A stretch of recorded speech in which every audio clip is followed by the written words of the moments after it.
Ele vai até segunda-feira, no dia 18. Né? Nós vamos encerrar com Eurípides Mendes. E tem uma turma muito bacana, que nós chamamos aí para ter esse tempo de compartilhar. A live ela é um pouquinho diferente do que normalmente as pessoas estão acostumadas, né? As pessoas que têm sido convidadas por nós, elas têm aí um tempo de 40 minutos para estar ministrando sobre um assunto. Hoje o Saulo vai estar ministrando sobre igreja, homossexualidade e esperança. É um tema necessário, um tema, né, para capacitar realmente a igreja para uma demanda que tem sido crescente hoje na sociedade. Então, assim, eu estou realmente muito animado, estou muito ansioso por esse tempo. Eu queria pedir para vocês, à medida que ele for ministrando, à medida que ele for falando, você vá pontuando as suas perguntas, tá? Você vai colocando as suas perguntas, eu vou anotando. Em determinados momentos eu posso até colocar, mas a ideia é deixar que ele ministre aí por 30, 40 minutos o assunto, e a gente nos últimos 10, 15 minutos passe aí as perguntas, e aí a gente finaliza realmente esse tempo. Mas eu queria realmente deixar um espaço muito grande aí para o Saulo ministrar aquilo que Deus tem colocado no coração dele nesses últimos anos, tá bom? Saulo, eu queria que você se apresentasse um pouquinho aí para a turma, né, falasse um pouquinho da fonte de Jacó, né, você que tem feito um trabalho muito relevante aí em Curitiba, né? Então eu queria que você compartilhasse um pouquinho com a gente aí, né, dessa experiência, dessa caminhada, por favor. Sim, obrigado pelo convite, Paula, né? Manda um abraço para sua esposa também, né? Eu a conheci na base da Jupim, em uma palestra lá. Então, assim, manda um abração para ela. Bom, Tá assim, joia. eu me converti no ano 2000, após abandonar 12 anos, né, na prática da homossexualidade. Não sabia que existiam pessoas que ajudavam nesta área. Eu não fazia ideia quando eu abandonei a prática. Abandonar a prática foi complicado por conta de tudo que eu tive que mudar, né? Mas foi possível, né? Por isso que eu falo de igreja, homossexualidade e esperança, porque foi possível por conta da esperança que me lançaram, né? Então, após me converter, lá no ano 2000, eu comecei a fazer palestras, contando meu testemunho nas igrejas, Paulo. Né? Inicialmente com muita timidez, falando somente da homossexualidade, contando a minha história, né? E outras pessoas que também estavam em sofrimento, queriam sair, começaram a ouvir e buscar ajuda também. E como eu vi que estava tendo uma demanda contrária às que estavam entrando no movimento LGBT, né, eu coloquei minha história na internet, aí as pessoas ali se identificaram bastante com a minha história, a demanda aumentou mais um pouco, e eu pensei, né, o que eu posso fazer para poder ajudar essas pessoas, assim como eu fui ajudado. Então surgiu o Fonte de Jacó, né, que é um ministério que eu comecei ele, ele recebeu um nome, né, faz já alguns anos, mas eu estou nesse movimento já faz uns 20 anos. E através do Fonte de Jacó, eu comecei a fazer palestras, seminários, né, congressos também, tocando sempre nesse assunto. Inicialmente foi homossexualidade, porém eu percebi que o Fonte de Jacó ele estava recebendo outras pessoas também que vinham de vícios sexuais, né? Pessoas viciadas em pornografia, sexo virtual. Então eu comecei a perceber que eu precisava ampliar esse leque. Fui estudar, né? Fui para congressos de sexualidade, eu comecei a me instrumentalizar. E fiquei com o Fonte de Jacó aí nas igrejas, fazendo essas palestras, né? Por muitos anos, né? E continuo com o Fonte de Jacó. E o Fonte de Jacó, Paulo, ele se fortaleceu agora através de um grupo de pais e mães, familiares com pessoas que se dizem homossexuais. Então, nós temos atendido esses pais e familiares através do Fonte de Jacó. Hoje, né, eu estou em tempo integral na Primeira Igreja Batista de Curitiba, é o pastor Pascoal Piragini. Eu fui a convite dele, porque ele conheceu o ministério, o trabalho que eu estava fazendo pelo Brasil, e me fez o convite. Então, eu aceitei o desafio, e hoje, na Primeira Igreja Batista, um ministério de sexualidade chamado Bússola. Então, o Bússola, ele dá um norte para as pessoas, né? Dentro do Bússola, nós temos o Identidade, que é para pessoas que livremente buscam ajuda para deixar a homossexualidade. O Fonte de Jacó está embaixo do Bússola também. E temos um curso que ele acontece durante todo um semestre, que é a Moldura de Deus para a Família. Escola de Sexualidade, que não foi possível acontecer porque veio o isolamento social. Então, hoje, Paulo, depois de 20 anos de caminhada, após minha conversão, trabalhando nas igrejas, eu estou lá na Primeira Igreja Batista conduzindo o Bússola, né? Então, voltado totalmente à sexualidade. E tenho percebido que realmente a igreja precisa se instrumentalizar, precisa se preparar e falar de esperança, porque as pessoas estão sem ouvir palavras de esperança. É um pouco do que eu tenho feito, tá? Amém, Paulo. A gente tem acompanhado um pouco, né, do trabalho, e a escola, se não me engano, era moldura, né, familiar. Se não me engano, eu vi lá o folder lá na base, na última vez que eu estive, e estava bem ansioso para fazer a escola, mas eu estou bem longe, né? Estou no Nordeste, por enquanto, estou maluco de vontade para voltar para Curitiba, né? Mas, assim, eu queria te deixar livre agora, eu queria orar por você, e eu queria te deixar livre nos próximos 40 minutos, tá? Para você ministrar sobre esse tema e deixar o Espírito Santo guiar você, tá? É só avisar o pessoal, parece que a minha imagem está um pouquinho trêmula, né? Ela está um pouquinho embaçada, mas não se preocupem, vamos focar realmente o conteúdo, né, que o Saulo tem para ministrar para a gente. E, se Deus quiser, a gente vai tentar ajustar aqui, tá certo? Vou orar por você, Saulo. Amém. Pai, muito obrigado pela vida do Saulo. Muito obrigado por cada um dos meus irmãos que o Senhor separou para esse tempo. Pedimos, Pai, que o Espírito Santo venha liderá-lo, Pai, nisso compartilhar, em cada assunto, em cada ministração. E todos aqueles que o Senhor escolheu, Pai, para acompanhar a live, para que o Senhor possa instruir os pastores, os líderes, né, as pessoas, a ter um olhar realmente diferente para essa questão e que nós possamos realmente ser um canal de Deus na vida das pessoas. Pai, em nome de Jesus, entregamos realmente sempre nas Tuas mãos e te damos liberdade para agir. Para a honra e glória do Teu nome, Pai, em nome de Jesus. Amém. Graças Amém. a Deus. Fique à vontade, meu amigo. Obrigado, Paulo.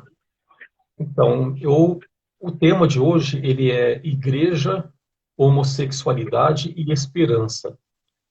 Então, vamos, assim, refletir, né?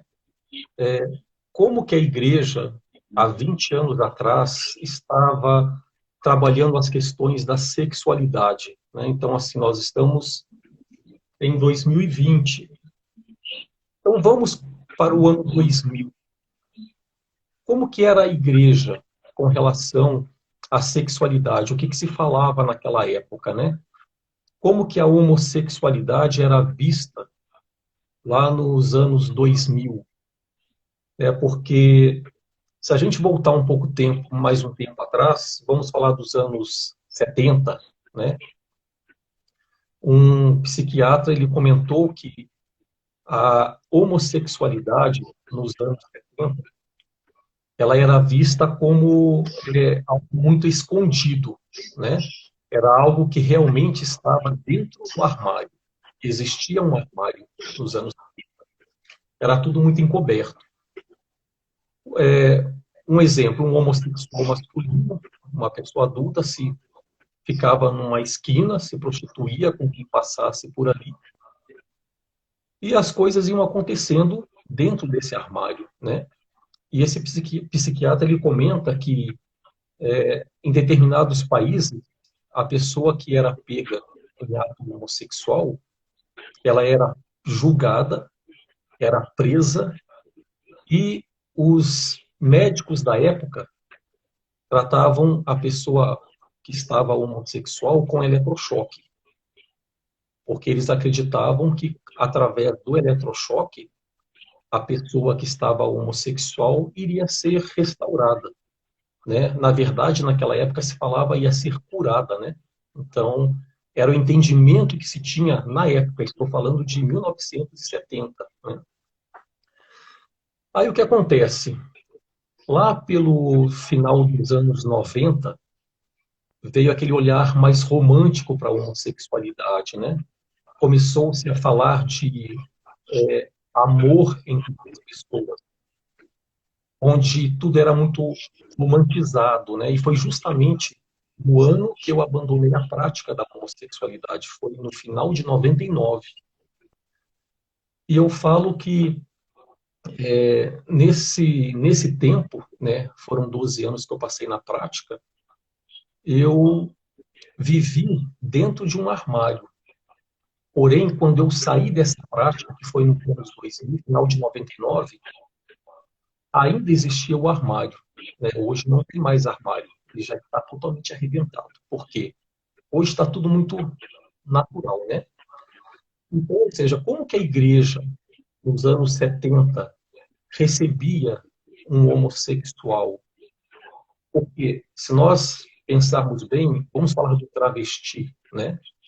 O travesti era aquela figura rotulada de fica numa BR, fica embaixo de um viaduto se prostituindo, ou o travesti está numa esquina. Então, como que a igreja recebia esse travesti? Possessão demoníaca? Será que as igrejas, nos anos 70, até mesmo nos anos 80, que tipo de olhar tinha, né, para com uma pessoa travesti, né?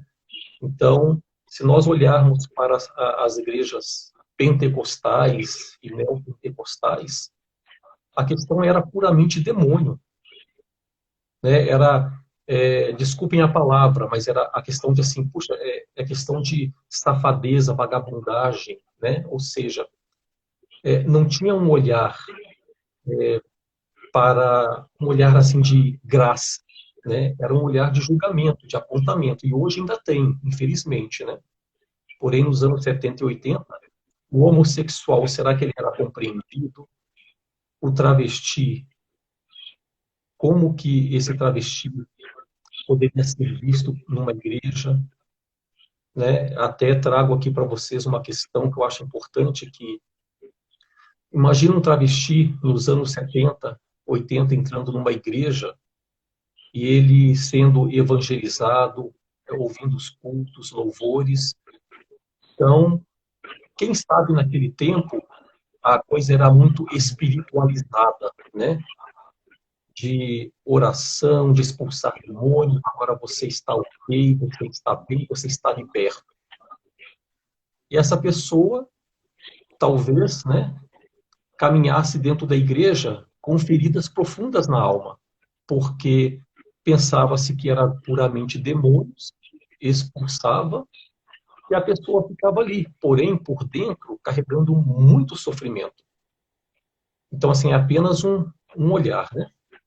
Uhum. O que acontece? Eu falei para vocês que eu passei 12 anos nessa prática, né? Foi dos 21 anos até os 33, né? Se eu não me engano, eu até me perco nesse tempo aí. E foi um tempo que eu assumi, eu sou homossexual, não tem como mudar porque eu nasci assim. Eu pensava dessa forma. Mas, de repente, tudo mudou. Então, a igreja, né, quando eu falo igreja, estou falando do crente, né, estou falando do cristão. Na minha família, muitas pessoas são cristãs, né, é, e como que elas se comportavam? Sabiam que um membro da família estava envolvido com a homossexualidade, era o tal do bicha, do viado, né, e ninguém falava no assunto, não se tocava. Porém, pessoas oravam, jejuavam, falavam entre si, mas não sabiam o que fazer. Então, quando eu falo que o tema hoje é igreja, homossexualidade e esperança, é porque a igreja não sabia o que fazer comigo no final nos anos 2000, vou arredondar aqui. Então, imagina o travesti, imagina o transexual, que é aquele homem que não tem o pênis mais. Como que tem sido isso? Né? Então, o que é você espiritualizar demais e o que é você racionalizar para oferecer para esta pessoa uma palavra de esperança real e que realmente possa tirá-la de um cativeiro, né? Que ela apenas não se converta, glória a Deus e aleluia, mas ela está com muitas feridas dentro dela, né? Então nós temos que entender a igreja, ela tem instrumentos para poder trabalhar com essas pessoas que estão vindo. Em se tratando de homossexualidade, eu tenho visto que o terreno já está dominado, já é algo que entrou na norma, né? Por quê? A mídia começou a bater muito nisso, né? Filmes, é só você pegar um Netflix aí da vida, você vê homossexualidade em praticamente a maior parte dos filmes, dos seriados, E das é séries. intencional, né? É intencional, né? Exato, intencional. Então, a homossexualidade ganhou espaço. E até mesmo assim, as igrejas não estão sabendo o que fazer com essa normalidade da homossexualidade. O que eu tenho visto hoje, após 20 anos de ter deixado essa prática e essa identidade, né? Eu tenho visto que dentro das igrejas tem duplas, eu não falo casais de homossexuais, tá? Vejo duplas de homossexuais, tanto masculino quanto feminino, que estão dentro da igreja, participando dos cultos, participando da ceia. Você percebe que é uma dupla que está ali, que eles estão juntos. Porém, eles não entendem que precisam de restauração da identidade. Por quê? De tão normal que ficou a prática da homossexualidade, porque agora criaram uma palavra muito bonita, homoafetividade. Então, essas palavras, criadas até mesmo pela ideologia de gênero, e muito bem propagada pelos filmes, seriados, desenhos, ganhou espaço nas propagandas de televisão. Então, a igreja hoje está lidando com situações como essas, de duplas homossexuais dentro da igreja, e não se sabe o que fazer. Espera aí. Tem igreja que fala, olha, aqui dentro vocês não podem ficar. Aí eu vou lançar uma pergunta para vocês. Qual é a melhor atitude para se tomar neste caso? A dupla homossexual está dentro da sua igreja, estão participando dos cultos, choram no louvor. O que você faria? O que você pensa a respeito?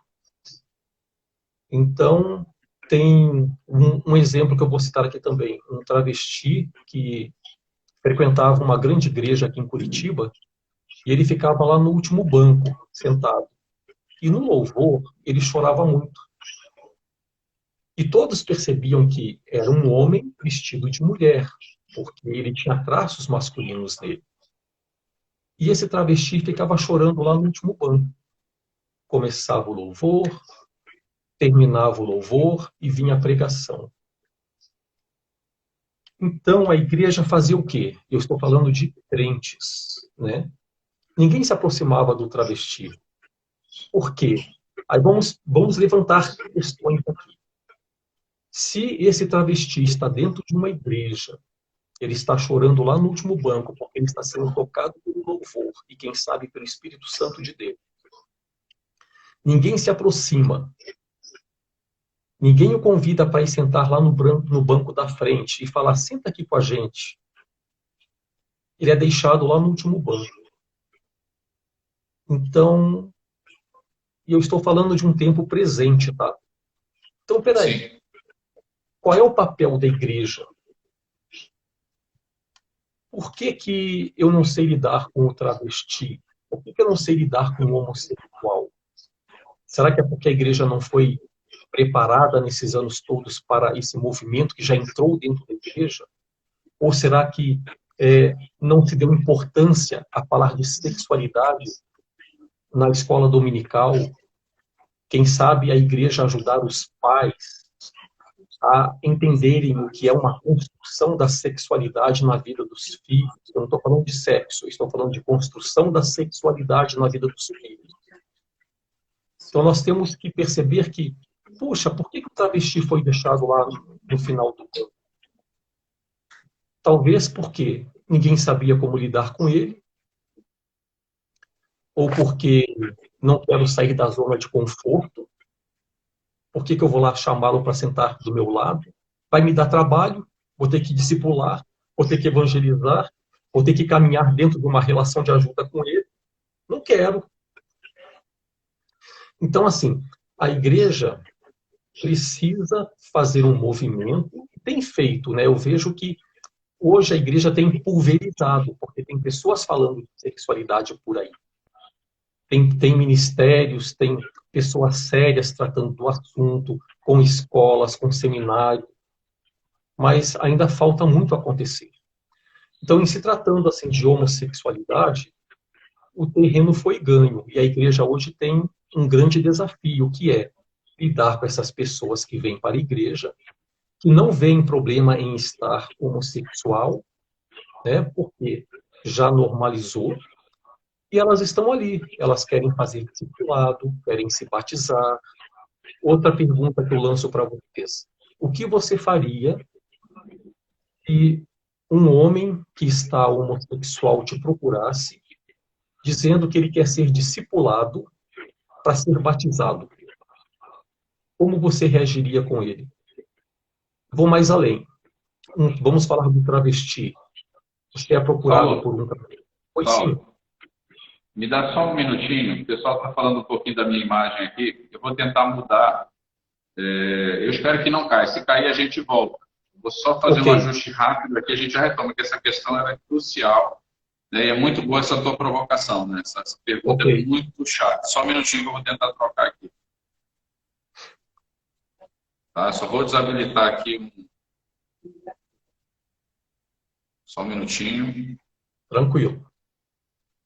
Espera que eu já volto aqui, eu acho que vai melhorar.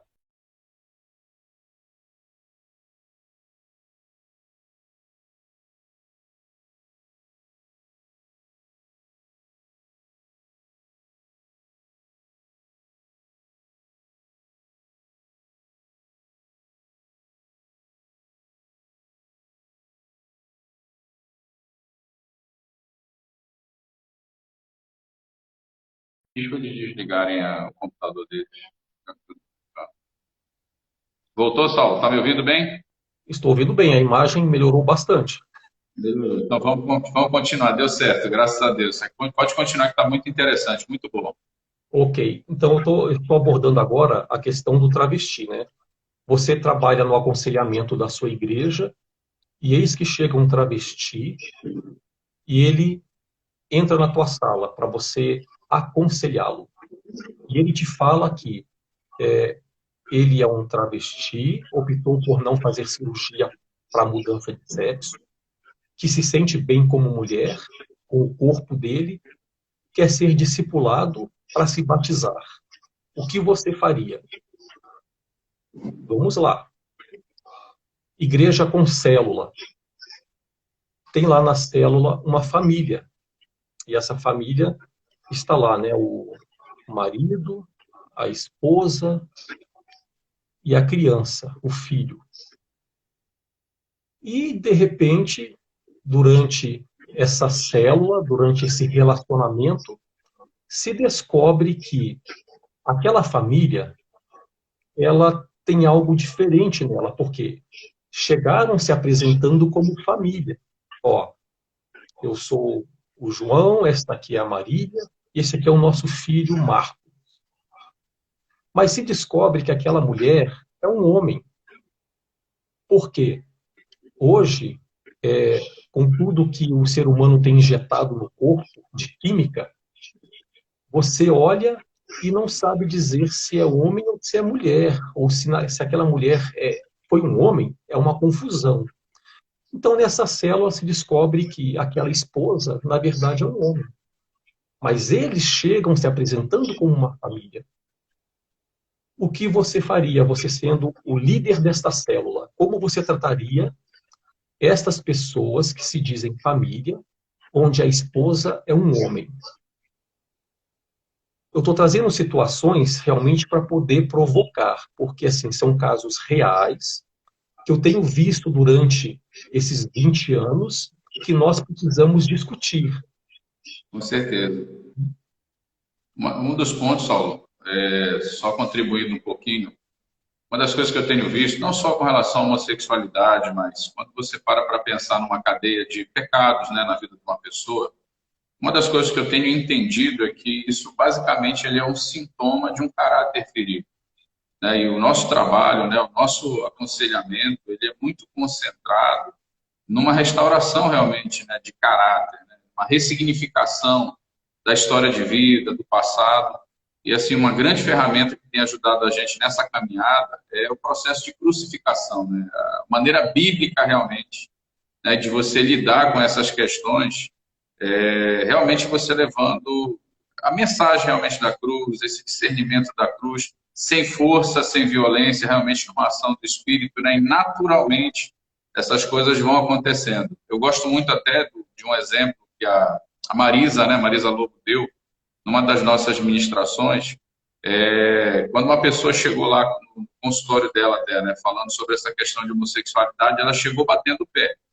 Né? A moça chegou lá e bateu o pé e disse assim, olha, eu vim aqui porque minha mãe mandou eu vir e eu não quero que você fale de homossexualidade porque eu nasci homossexual e vou morrer homossexual.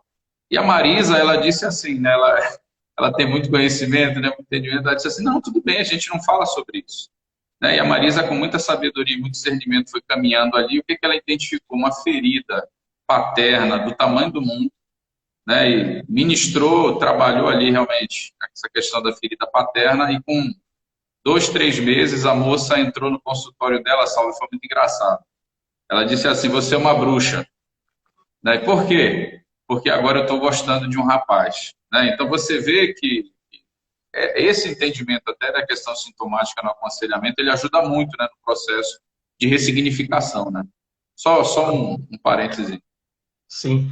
Então, assim, eu estou trazendo situações reais para nós, que eu vou entrar depois num ponto de exemplo de um processo de restauração que a igreja pode trazer uma palavra de esperança para tudo isso, né? Independente do caos que está instalado. O problema existe, a igreja tem lidado com isso, mas precisa se instrumentalizar mais e não esquecer dessa palavra de esperança, né? Sim. Aí, uma situação também real, Paulo, uma mulher foi batizada e ela fala assim que a maior emoção dela, né, depois da cirurgia de mudança de sexo foi o batismo. Ou seja, era um homem que teve uma grande experiência porque tirou o pênis e se sentiu mulher completamente, né? Foi uma grande experiência para ele. E na igreja se batizou e falou que a segunda maior experiência foi o batismo. Mas não era uma mulher, era um homem, né? Sim. Então, ou seja, como que a igreja pode lidar com tudo isso, né? Ser igreja, tratar de homossexualidade, mas agora, desculpa, não é só homossexualidade, nós estamos lidando com a transexualidade também. Sim. E nós precisamos entender o movimento, pegar tudo o que está acontecendo no mundo, como diz Júlio Severo, e trazer para a luz da palavra de Deus. Para que assim possamos trazer esperança em meio ao caos, a essa pessoa que está confusa na sua identidade, para que ela possa perceber que ela não é obrigada a viver assim para o resto da vida, que há esperança. Porém, nós como igreja precisamos nos despir de preconceitos, de julgamentos, de apontamentos, de apontar o dedo, né? Eu tenho falado da mulher samaritana, porque o início do ministério Fonte de Jacó foi a respeito da mulher samaritana. Essa mulher que tinha 5 maridos e atual não era dela. E eis que ela tem a grata surpresa de, no poço de Jacó, encontrar com o próprio Cristo. E numa conversa, né, um diálogo, a vida dessa mulher, eu creio, foi ressignificada. Então, ali, em uma conversa, como você falou agora também, através de uma conversa, relacionamento, né, onde você se despe de julgamento, preconceito, dos medos, para poder exercer influência na vida do outro, né? E eu creio que a igreja, Paulo, ela precisa, assim, não só evangelizar o homossexual, ou o trans, né, ou o bi. Além do evangelismo, a igreja precisa ter um local seguro para receber essas pessoas. Sim. Então, será que nós temos um local seguro na igreja?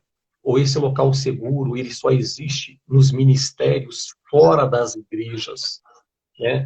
Vamos falar aí de Jocum, Avalanche Missões, Êxodos Brasil, outros que têm o Ministério Ser. Vamos falar de todos esses, né? Então, será que é preciso estar fora das igrejas para poder fazer algo, né? Por que essas pessoas que estão saindo do arco-íris, porque ele perdeu a cor, elas estão vindo para as igrejas? Vamos tocar rapidamente aqui no Conselho Federal de Psicologia. Será que elas têm abertura para ir em um psicólogo, para poder buscar ajuda dentro do sofrimento psíquico que ela se encontra? Porque o Conselho está totalmente com ideologia, né? Totalmente com ideologias que são contra aquilo que nós criamos, né? Então, assim, volta e meia eu aconselhando pessoas pela internet por conta do isolamento social. Eu ouço, olha, eu fui numa psicóloga ou num psicólogo e eles me direcionaram a me aceitar como homossexual. Então, peraí, se o Conselho Federal de Psicologia não pode ser um canal de ajuda para essas pessoas, a não ser que seja embaixo da terra, num calabouço escondido para ajudar alguém, então, assim, o Conselho Federal de Psicologia não pode, né, proibir os psicólogos. Organização dos Advogados do Brasil, as leis estão todas já alteradas, favorecendo essa nova realidade social, né? Então, peraí. E o Conselho de Medicina, que também tem sido podado porque tem que dar atenção para a cirurgia de mudança de sexo, tem que usar bloqueadores hormonais, né? Então, assim, tudo vai contra o que nós cristãos, nós igreja, temos procurado em ajudar essas pessoas. E, a partir daí, estão vindo para a igreja. A igreja ainda é um local seguro para receber o homossexual, o trans, o bi, o tri. Porém, nós precisamos nos capacitar, precisamos nos preparar. Né? Igual eu falei aqui no início do Ministério de Sexualidade Bússola, que agora ele está lá na Primeira Igreja Batista de Curitiba. O Bússola veio justamente para dar um norte, não somente para essas pessoas que buscam ajuda, mas também para preparar a igreja, para as lideranças, para capacitar o povo de Deus para entenderem essa nova realidade social e também essa nova realidade de pessoas que mudam de sexo e constroem o próprio corpo, uma realidade antropológica.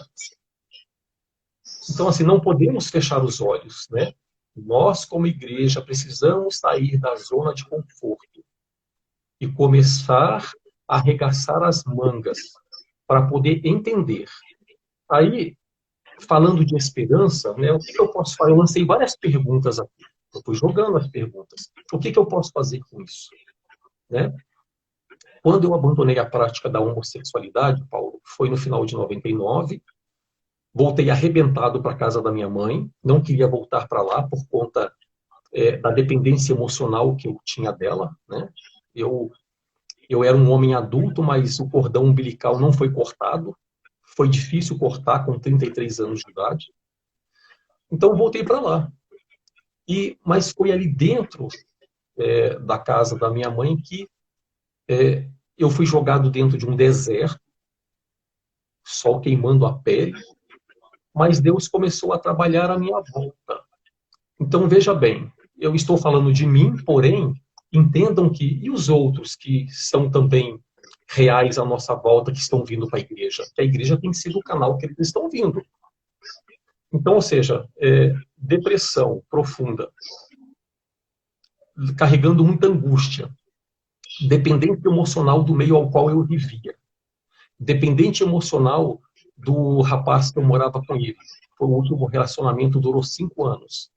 A dependência emocional, Paulo, e a atração pelo mesmo sexo foram uma das minhas maiores dificuldades para poder vencer a homossexualidade na minha vida.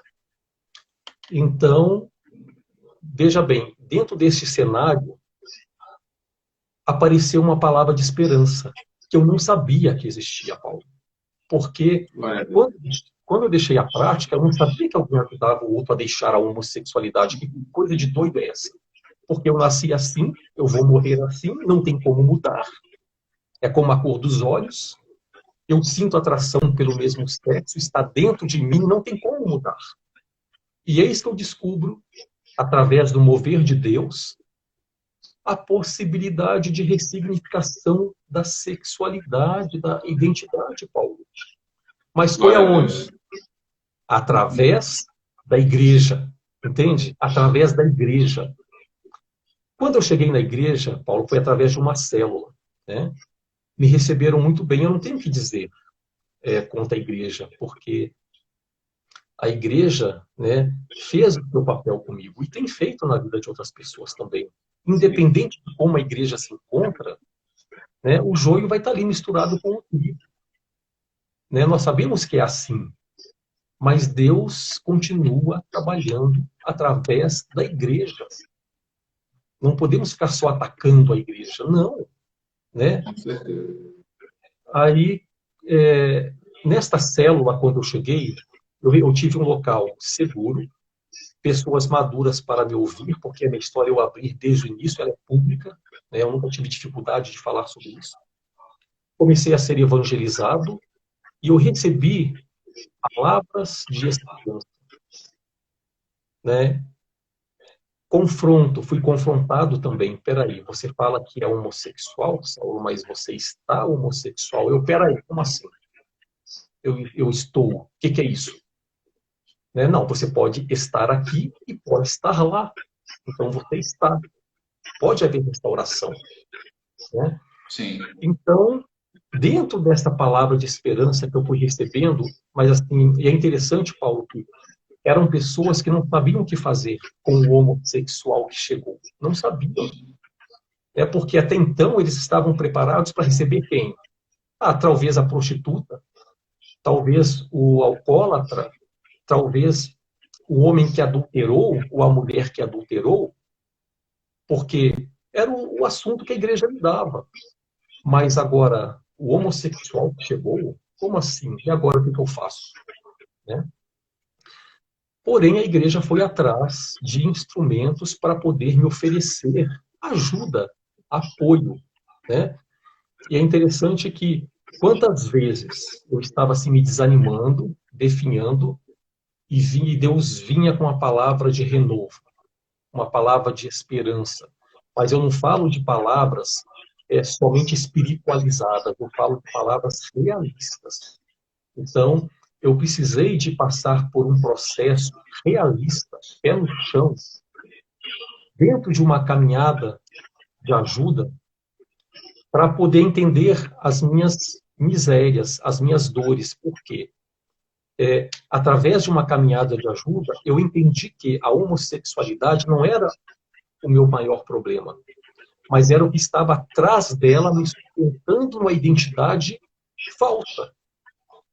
Então, eu falei do travesti. Peraí, o travesti chegou, aí ele fala que, né, ele gosta de se ver assim, quer fazer discipulado, quer se batizar, mas o que há por trás dele? Né? Então, assim, a igreja precisa entender esse cenário atual que nós estamos vivendo e entender o que há atrás. Será que a igreja está se preparando ou está preparada para entender a grande manipulação política e ideológica que nós vivemos já há décadas? Né? Então, assim, nós temos que entender o movimento. Então, assim, se, né, vamos falar rapidamente aqui, se Karl Marx odiava a família e a igualdade social viria através da morte da família, e depois as feministas radicais pegaram esse pensamento de Karl Marx e levantaram uma bandeira que é preciso acabar com o homem, porque o homem é uma ameaça para a mulher, o homem é uma ameaça para a criança. Então começou um movimento de décadas atrás, não é de agora. E vieram sociólogos, vieram filósofos, vieram psicólogos, vieram de tudo, com esta mesma ideia, construindo ideologias. Tivemos, por final, a de gênero, né, que trouxe uma grande confusão, e esta geração está embarcando nessa confusão, achando que ser livre é estar dentro da fluidez sexual. Então, ou seja, a igreja está percebendo o movimento, achando que tudo ainda é demônio, achando que é cura que tem que fazer, a pessoa tem que ser curada da homossexualidade. Né? Peraí, mas esse homem agora não tem pênis. O que fazer com esse homem que não tem pênis? Ele se converteu verdadeiramente. E se uma mulher se apaixonar por esse homem que não tem pênis? Nós já pensamos nisso, Paulo? Vai ser saudável para essa mulher casar com um homem sem pênis, que agora tem uma falsa vagina? E os filhos dos homossexuais? O que nós vamos fazer? Na escola dominical, quando tem um menino na escola dominical, a professora da salinha descobre que aquele menino é uma menina, porque os pais estão educando este menino como menina. Então, assim, o que está acontecendo? São perguntas que a igreja faz, eu tenho que ficar respondendo por quê? Mas, espera aí, então, nasceu assim, porque, olha, desde criança se sente menina, esse menino se sente menina, nasceu assim, é a resposta mais fácil. Então, assim, mas o que há por trás desse menino que está sendo vestido de menina pelos pais? O que há por trás desse menino que a fala dele está tendo mais força que a fala dos pais? Eu quero ser menina. E os pais acabam aceitando. Está tudo junto e misturado, os papéis estão misturados. Então, assim, uma vez minha esposa leu, Paulo, numa revista, há muito tempo atrás, uma frase assim, quando o homem e a mulher entenderem em Deus o seu papel, o percentual de pessoas homossexuais tende a cair. Por quê? Por conta dessa confusão de papéis que estamos vivendo hoje. O homem roubado do papel dele. A mulher empoderada também foi roubada do papel dela. Hoje ela não dá conta mais desse empoderamento que foi dado para ela. Ela não dá conta. Ela está rasgada, sofrendo. Ela olha para o lado, o porto seguro dela não está lá mais. Por quê? Ele foi destituído do papel dele também. Então, assim, a igreja precisa entender essa construção que já vem há décadas e décadas atrás, para poder ter respostas para as pessoas que estão vindo buscar ajuda. Ter uma palavra de esperança, olha, né, porque quando vem um adolescente, vou dar um exemplo aqui, veio uma adolescente, né, 15 aninhos, para conversar comigo, em aconselhamento. Mas ela veio obrigada pela mãe. E ela só veio porque ela queria ficar bem com a mãe dela. Porque a mãe começou... exato, então assim, a mãe começou a cortar os baratos dela. E ela se revoltou, mas entendeu que se ela atendesse o desejo da mãe indo para conversar com alguém, ela ficaria bem com a mãe. E eu comecei a conversar com essa garota. Estou falando de 15 anos. Em determinado momento ela me falou, olha, eu sou assim, eu gosto de ser assim, né? E minha mãe acha que tudo isso pode mudar. Eu perguntei para ela, mas então, o que você veio fazer aqui? Como eu posso te ajudar? Eu comecei a expor para essa garota toda a manipulação ao qual ela foi inserida, para poder achar que ela era livre e fazia do corpo dela o que ela quisesse. Então, não era abuso sexual. Não era outro tipo de abuso que ela recebeu, né? Todos somos abusados de alguma forma. Porém, não veio de trauma e abuso aquela garota. Ela veio de manipulação política e ideológica.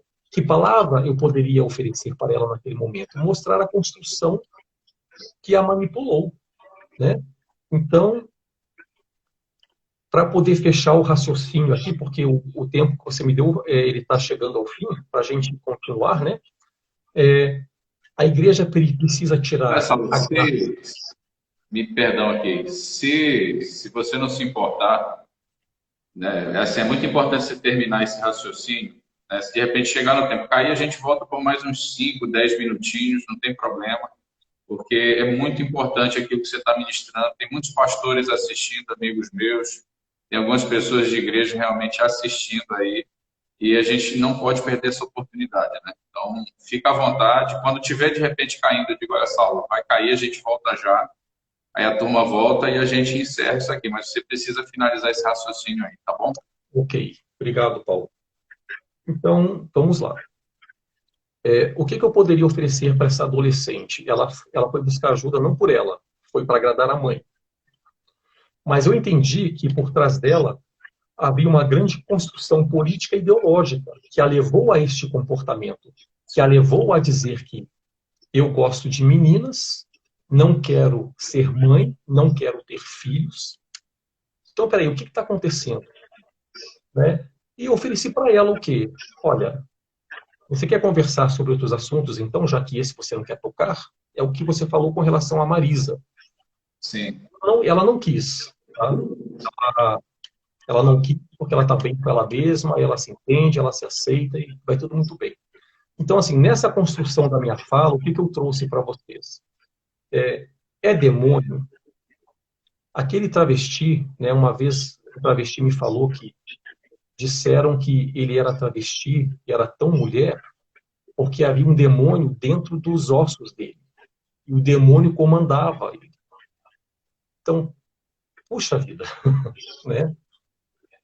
É a resposta mais fácil, né?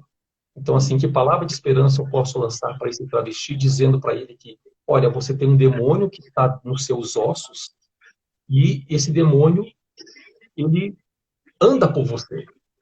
Ok, nós sabemos que existem demônios, sabemos que esses demônios são expulsos pelo nome de Jesus, né? Nós temos essa autoridade aí para poder expulsar pelo nome de Jesus. Porém, eu tenho percebido que o demônio sai, mas o comportamento fica. Um exemplo, né, real também, um rapaz na igreja, fizeram libertação com ele, manifestou uma pombagira. Expulsaram a pombagira dele. Mas o desejo pelo mesmo sexo ficou, o comportamento ficou. Entendam, isso aqui é bem importante. Então, assim, será que tudo é demônio?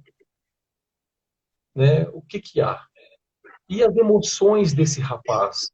Como a igreja pode ajudá-lo a ressignificar as emoções, os traumas que ele passou, a arrancar da mente as falsas crenças que ele carregou a vida toda, achando que a identidade homossexual era a resposta para a vida dele. Então, ok, entendemos que, peraí, não é só demônio, não. Ah, então, peraí, o que pode ser feito, então? É comportamento ou nasceu assim? A ciência não prova que nasceu assim. Né? Uma das palavras que eu tenho trazido como resposta para... Estou falando de adolescentes, tá? É a ciência, porque eles não querem saber da Bíblia. Aí eu mostro a ciência para eles. Espera aí. Olha como Deus foi perfeito na criação. Olha a fecundação do óvulo, olha o zigoto, olha como se forma o sexo daquela criança dentro do ventre. A ciência provando. Olha como que Deus trabalha na questão da mente dessa criança, onde entra a ação do hormônio masculino e ali está. Gente, a ciência prova as grandes diferenças que existem entre o cérebro feminino e o cérebro masculino. Então, assim, são respostas que nós podemos trazer para essa geração que está batendo de frente com os pais e com a igreja, dizendo que a Bíblia foi feita por homens, né? A ciência não prova nada com relação ao que nasceu assim. Então, aí entrando, né, ou seja, demônios, essa questão que eu trouxe agora, e essa manipulação, a questão da ciência, né, e essa manipulação que essas duplas que estão chegando nas igrejas estão aonde? Aqui, ó, estão presas num cativeiro, é como você usa, Paulo. Cativeiro, por quê? Acreditaram em falsas crenças. Um exemplo na minha história. Quando na minha infância eu escutava, porque eu era tímido, introvertido, inseguro, não gostava de futebol e não gostava de corrida de Fórmula 1. Eu ouvia o quê? Dos meus iguais. Você é viadinho, você é bichinha, você é mulherzinha, você não vai dar conta de uma mulher. E eu acreditei. Falsas crenças. Eu acreditei. Então, tem pessoas vindo do meio LGBT para as igrejas com falsas crenças. E a igreja pode ser bênção na vida dessas pessoas, trabalhando esses traumas, trabalhando esses abusos, ajudando a pessoa a se livrar dos rótulos que você não vai dar conta. Um ponto importante, Paulo, assim, eu tenho feito aconselhamento online, né, individual. E uma fala que acaba ficando muito comum entre os homens que estão lutando contra a atração pelo mesmo sexo é: eu não dou conta eu não dou conta de ser homem. Eu me sinto muito inseguro. Eu não vou dar conta. Eu não vou dar conta de casar, eu não vou dar conta de ser marido, não vou dar conta de ser pai, não vou dar conta de ser o provedor do lar. Eu entendo, Paulo, que o problema deste homem adulto é a insegurança de se comportar como homem. Não porque ele é homossexual. Não é porque ele teve um histórico de homossexualidade. É por conta de todas as crenças que foram lançadas neste homem que ele se sente inseguro de exercer o papel dele. Então, assim, ok, hoje eu estou casado, tenho uma família, tenho 2 filhas, né? Não uso como troféu para dizer que eu abandonei a prática homossexual, essa identidade não uso. É uma consequência de um processo de ressignificação de vida. Consequência o casamento, que eu não queria ficar só. Então, este processo, dentro desse processo eu entendi o quê? Que tudo aquilo que me deixava numa identidade de sou homossexual era o real problema. Abuso sexual, abuso emocional, as inseguranças que eu carregava, porque a minha masculinidade foi atacada desde cedo, foi arrebentada, muitas inseguranças foram geradas. Então, peraí, vou dar um exemplo agora. Aí chega, vamos lá, uma criança de 8 anos, vamos falar de um menino de 8 anos. É rotulado de viado, de bicha, de mulherzinha, né? Ele é ridicularizado por algum motivo, vai para a adolescência dele, levando um monte de insegurança, de dúvidas, de incertezas, vai para a juventude dele, e alguém bate nas costas dele e fala assim: vai ser homem agora? Vai casar. Ué, você está solteiro? Por que você está solteiro? Como que este homem vai dar conta de ser homem se a masculinidade dele foi colocada em jogo o tempo inteiro? Então, assim, tem sido libertador, Paulo, falar para homens o seguinte: você não é homossexual, você nunca foi. O cara se assusta: como assim nunca fui? Eu sinto atração pelo mesmo sexo, eu só me relacionei sexualmente com homens, não sinto nada por mulher, então eu sou. Eu falei, você não é homossexual, você nunca foi. E deixa a pessoa pensar, vai refletir. Por que nunca foi? Porque, aí eu finalizo essa fala aqui, Paulo. Vou fechar o raciocínio. Por que nunca foi? Porque você é homem, sempre foi homem. Você é um homem adulto e tem dificuldades na sua sexualidade. Nada além disso. Eu tenho falado muito sobre Jorge Scala, o autor do livro Ideologia de Gênero, o Neototalitarismo e a Morte da Família. Por quê? Jorge Scala falava isso. Eu sou apenas homem. Eu não sou heterossexual. Sou apenas homem, sem nenhum acréscimo. E quando eu falo para esses homens, espera aí, você não é homossexual. Você nunca foi. Você é homem. Você é apenas homem que está em crise com a sua identidade. Está em crise com a sua sexualidade. E eles começam a refletir. Aí vem à tona o quê? Insegurança de se perceber como homem, medo, pânico da mulher gerado por algum tipo de situação. Nós somos apenas homens ou mulheres. Nada além disso.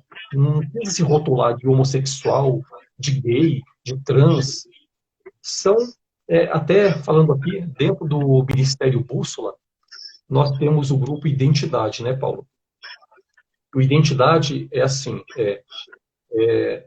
grupo para pessoas que livremente buscam ajuda para deixar a homossexualidade ou a crise na sexualidade que ela venha a ter.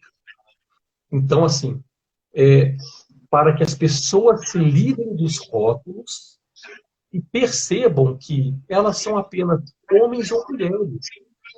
E isso é libertador para eles ouvirem. Quantos homens, Paulo, que se acham homossexuais, na verdade, por trás dele, tem o quê? Lá na infância foram abusados por um tio, por um pai, por alguém que houve confusão de identidade, ou porque ninguém afirmou ou estimulou a masculinidade desse homem. Não teve um homem que afirmou a feminilidade da filha, para que esta menina se sentisse bem com a feminilidade dela, que ela se sentisse bem como menina e como futura mulher. Então, a igreja pode ajudar e muito nisso tudo, com uma palavra de esperança. E essa palavra de esperança, muitas vezes, não é dizer que é demônio, não é dizer que é só abuso, mas que é o que há por trás disso tudo. Né? Eu falei numa live que eu fiz aí recentemente que há esperança, por mais que a árvore esteja cortada, caída, jogada no chão, há esperança para que venha um renovo. Né? Então, a palavra de Deus nos diz, um rio de águas vivas fluirá de dentro de nós, e assim tem sido. Eu tenho falado, a cruz me libertou. A cruz continua libertando, e a cruz vai libertar muita gente. É através da cruz, Paulo. Simplesmente. Saulo, eu vou ter que... Fantástico. Gente, eu vou finalizar aqui, que está encerrando. Eu já vou deixar salvo essa parte. E vamos dar mais 10 minutinhos para o Saulo. É muito importante ele encerrar esse raciocínio. Volta logo.